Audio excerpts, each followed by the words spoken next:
No, I'm like, it sucks though because, all my success has been international, but what people don't know is that, it takes like twice as long to see any money. So I literally have 47 cents in my bank account. And that song came out, and I mean, the album did really well, and it broke top 10 iTunes, and then the album itself, I think, was number 2 Billboard, but I didn't see any money for like almost a year. Like, I was just broke. It's funny because when I was younger, so everyone knew me as a singer, and people used to be like, "We get it, you can sing. Like, stop singing." People would tell me to stop singing, and I just would always do it in school all the time.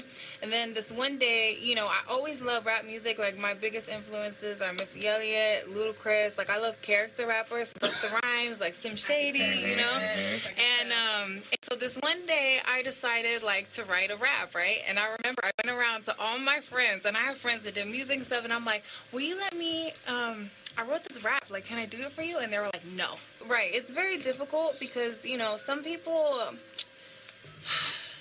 it's a very delicate situation because when you're a woman, if someone comes at you a certain way, you can't just be like, you can't just shut it down. You know what I'm saying? Because there's a fine line, like, automatically, if you're like, no, it's like, oh, she's a bitch. Yeah, you know what I'm saying? Automatically. And it's like, no, I just don't want you to talk to me like that. I don't want to be treated that way, And so it's been difficult for me because I'm very big on respect, and I always show respect to everyone I work with. The only time that it'll ever be a problem is if you do something and I have to react to what you just did to cause the issue. So the craziest shit just happened, alright? So I'm driving my car down this sort of secluded area listening to Bones and somewhat enjoying my life. I look behind me and there's this weird guy following me. Like, his car has these sort of strange lights on top of them. They're really throwing me off, right? Like, this bitch is killing my vibe. I'm just trying to, like, listen to music and have a good time. Anyways, I pull over and he gives me a fucking speeding ticket!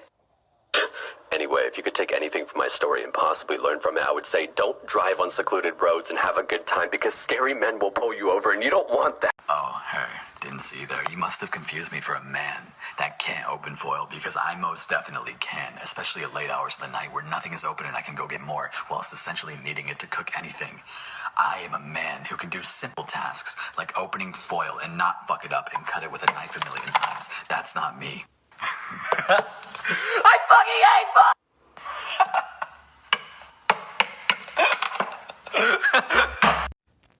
A lot of people ask me, what's your perspective on life? Are you a cup half empty or half full kind of person? And honestly, I took some time to really think about this one and gather an answer that can hopefully answer all of you guys efficiently. Look at you. Made it to Banditville, huh? Well done. Be sure and wave when the warrior and I fly over and burn it to the ground. Sometimes I envy you, bandits. You're so unburdened with things like intelligence, culture, morality, honor, ambition, good looks. I could go on, but I won't. But I could. Dignity! I almost forgot to mention dignity! This is a message to Sanctuary. Pandora as you knew it, the chaos, the bandits, that time has passed. If you let it, this could be an era of order, of peace. Just turn yourselves in, and I promise, your deaths will be quick. Hey, you like my speech? I was lying about the last part, by the way. I'm going to spend a long time torturing you bandit scum to death, and I'll enjoy it even more because... I shouldn't say anymore. I got a little secret that You know what? You don't need to hear it. It'll probably just confuse you. Ciao. I think you deserve a little hint. My secret involves your pathetic resistance dying, and me laughing. A lot. Well, it's mine was soft, like you could squish it. Like mine, I was thinking more along the lines when I made mine, of it to be something that you would like sleep, like have like a bed doll, like a teddy bear. But maybe you could use it as a teddy bear too. This was like a there was a wardrobe there. But no, does it say Edmonton flavor somewhere in this article? What does this I haven't can I swear? I don't yes, is this the Edmonton flavor? I haven't been there in so long. maybe like this plus this. You know what I mean? This is a precious website. Didn't they just do something really like they just they like won an award last year or in January or something? Yeah, they work really hard. They tour more than any band I think I've ever known. Okay, so the book, a set-sized book. Ray is like a graphic designing genius, and it's everything he makes is kind of like, it's like black and white and simple and beautiful. It's gorgeous. You don't have to offend me to grace the pages of my journal. Sometimes I write about people I really like. James's Life of Charlemagne. Yes, that's very good. I've read that twice. It's excellent. Think about it. Isn't it exciting that we can think at all? The brain of even the smallest animal is ridiculously sophisticated, but the human brain, we have language, we invent, we analyse, we build cathedrals and cities and society. We write music and poetry. We fall in love. Aren't we lucky to be alive, to have life? Isn't every tiny moment an inexplicable delight, packed with potential? My brother was in the 824th Yorks and Lancs. He was an ensign.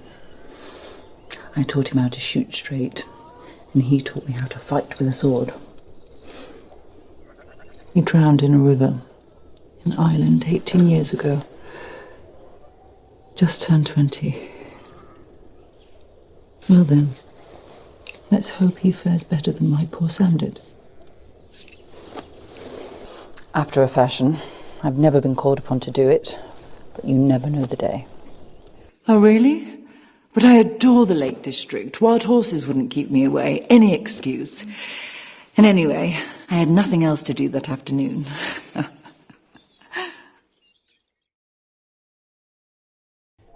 I feel like there's this thing where every friend group comes up with like in-jokes and things like that. But when you have a platform, your in-jokes become weird fucking memes if you say them too much. We always used to the meme was everyone would ask someone if, like the film, yes, the film. That became some sort of strange sub-meme. Asked me, he saw it one night and he asked me, I was like, I haven't seen it, why, is it good? And he was like, no, but, well, it's all right, but there's this part in it where he talks about memes, which is true. I don't know if you guys remember, have you seen it? Yeah, I don't remember that part. There's a part where he says, I think his son says, you're trending, Dad, you're a meme. So he kept asking me, and I was like, no, I haven't seen it yet, I'm not going to watch it. And then George came over and we were filming, so he kept asking, and I was like, no, I haven't seen it. And then George came over and was like, have you seen it? He's like, no, I haven't seen it. And we're filming this video, so shut up. And then he went to the store to pick up stuff to put in the video, and he came back with a copy of, and he was like, you guys have to watch it because I keep asking you and none of you have seen it. So then I think in the video we taped it to the wall or something like that because it became such an in-joke, and then that's when it like really started and things like that, and it became this big thing. Jon Favreau did an AMA on Reddit, and all the top fucking questions. This is ages ago now, but he did not want to respond to any of them, and then eventually I think he responded to one which was the one with the most likes, and he was like, yes, I have seen it.